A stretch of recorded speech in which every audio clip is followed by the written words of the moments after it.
Hello বন্ধুরা, তোমাদের সঙ্গে নতুন একটা ভিডিও শেয়ার করলাম।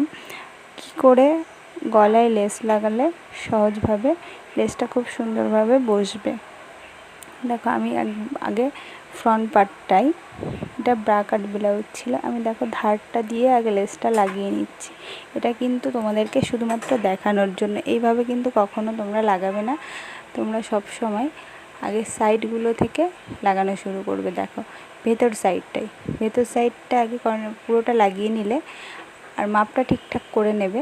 আমি গলার পাইপিংটা রাখবো, লেসটা লাগানোর পর পাইপিংটা রেখে দেবো, দেখতে একটু সুন্দর লাগবে। দেখো, এরপর কিন্তু তোমরা ধারগুলোতে, দেখো আমি এখান থেকে কিন্তু শেষ করেছিলাম, এখান থেকে আবার শুরু করলাম, একদম সাইডগুলো দিয়ে সুন্দর করে ঘুরিয়ে ঘুরিয়ে গলাটাকে সেলাই করে দেবে। দেখো, এবার দেখো কত সুন্দর গলাটা বসে গেছে। আগে যদি তোমরা সাইডটা লাগানো শুরু করো তাহলে কিন্তু গলাটা এভাবে বসবে না, গলাটা উঁচু হয়ে